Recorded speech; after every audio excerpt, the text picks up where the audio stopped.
আজকে কিন্তু আমি পুঁই শাক নিয়ে আলোচনা করবো। পুঁই শাক কিন্তু আমাদের শরীরের জন্য খুব উপকারী একটা সবজি। কারণ শাকসবজি আমরা বলি, সবাই বলি সবুজ শাকসবজি খাও, সবুজ শাকসবজি খাও। সবুজ শাকসবজির মধ্যে কিন্তু পুঁই শাকও একটা গুরুত্বপূর্ণ ভূমিকা পালন করে কিন্তু।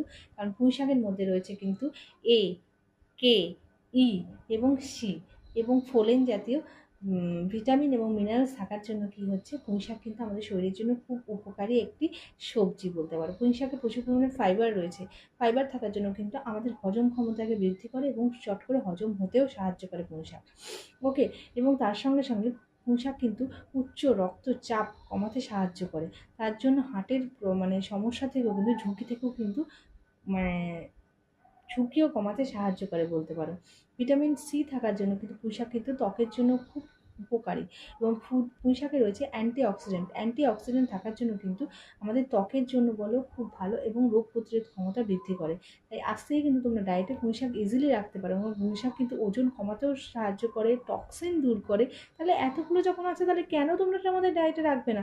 একদম ভুল করো না পুঁই শাক খাবে না বলে। পুঁই শাক কিন্তু রাখোই রাখো এবং পুঁই শাক খেয়ে কিন্তু তোমাদের শরীরে কিন্তু রোগ প্রতিরোধ ক্ষমতা কমাও, মানে কনস্টিপেশনের প্রবলেম আছে তাদের জন্য পুঁই শাক খুব ভালো, রোগ প্রতিরোধ ক্ষমতা বাড়াচ্ছে, ডায়াবেটিসের সমস্যা থেকে কিছুটা হলেও আমাদের রক্ষা করছে এবং উচ্চ রক্তচাপ কমানোর জন্য হার্টের ঝুঁকি থেকে কমাচ্ছে। তাহলে এত উপকার থাকার জন্য পুঁই শাক কেন খাবে না?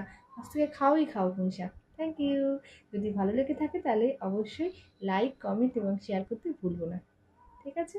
ওকে।